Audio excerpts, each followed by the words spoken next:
بسم اللہ الرحمن الرحیم۔ السلام علیکم ناظرین، آج ہم بات کریں گے عثمان غازی کے ایپیسوڈ نمبر 186 کے حوالے سے۔ آج ہم آپ کو 186 ایپیسوڈ کے 5 اہم سین کے بارے میں بتائیں گے جن کو بڑے ہی عجیب اور بیکار طریقے سے پیش کیا گیا ہے۔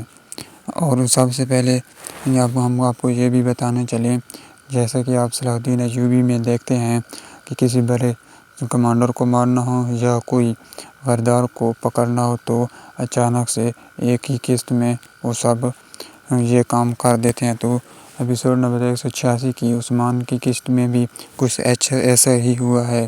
سب سے پہلے ہم آپ کو یہ بتائیں، یہ سردار جنہوں نے عثمان بیگ کے ساتھ غداری کی تھی، تو اس کے ساتھ بھی اس میں بھی کچھ ایسا ہی ہوا کہ عثمان بیگ نے اچانک ہی آتے ہی اس سے کہا کہ تم ہمارے غدار ہو۔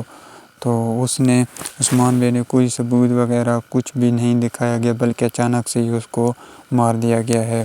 اور اس کے ساتھ ساتھ ہی عثمان بیگ نے اچانک سے ہی قبیلے پر بھی حملہ کر دیا ہے۔ اس کے بارے میں اس نے کوئی سوچ مشورہ وغیرہ بھی نہیں کیا تھا۔ اس کے ساتھ ساتھ اگر ہم آپ کے ساتھ بات کریں البائی کی، تو جیسا کہ آپ سب کو معلوم ہے کہ البائی عثمان بیگ کے سب سے بڑے دشمن تھے، کیونکہ انہوں نے عثمان بیگ کو بہت بڑا دھوکہ دیا۔ تو اس کے حوالے سے ہم آپ سے بات کرتے ہیں کہ جیسے ہی عثمان بیگ کے سپاہی نے البائی کے عثمان بیگ کے سامنے پیش کیا، تو نہ ہی عثمان بیگ نے کوئی غصے والا ری ایکشن دکھایا، نہ ہی کوئی اور بات کی، بلکہ ایک عام سپاہی کی طرح اس کو قتل کر دیا۔ یہاں تک کہ اسے ایک تھپڑ تک بھی نہیں مارا، بلکہ ایسے ہی قتل کر دیا۔ اور اس کے بعد ہم یہ بات کریں کہ حسن بیگ کی خاتون جیسے قبیلے میں آتی ہے تو وہ عثمان بیگ کے بچھائے ہوئے جال میں پھنس جاتے ہیں، لیکن وہ وہاں سے بھاگ جاتی ہے اور اولوگان عثمان بیگ کے ہاتھ میں آ جاتا ہے۔ تو اب سب کو معلوم ہے کہ اولوگان بھی عثمان کا بہت بڑا دشمن تھا، جس نے بہت زیادہ ظلم کیا تھا عثمان بیگ کی عوام پر۔ تو عثمان بیگ اس کو بھی مارتے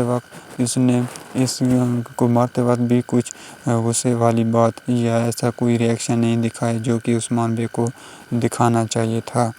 تو اس کے ساتھ ساتھ اگر ہم بات کریں حسن بیگ کی خاتون اور سارگو کی، اور سب کو معلوم ہے کہ یہ منگولوں کے بہت بڑے کمانڈر تھے اور التجا کی اولاد میں سے تھے۔ تو ان کو دونوں کو صوفیہ نے اتنی آسانی سے مار ڈالا ہے جیسا کہ وہ ایک پیادے کو مارتے ہیں۔ ان کو ایک پیادے کی طرح ہی مارا گیا ہے، کتنے آرام و سکون سے، یہاں تک کہ کسی کو معلوم بھی نہیں ہوا کہ یہ کام کس نے کیا ہے، اور یہ دونوں منگول شہزادی اور شہزادے کو مار دیا گیا ہے۔ تو آپ اپنی رائے میں بتائیں کہ یہ سین آپ کو کیسے لگے۔ تو اپنی رائے ضرور بتانا، اور آگے اس طرح کی مزید ویڈیو دیکھنے کے لیے چینل کو سبسکرائب کرنا۔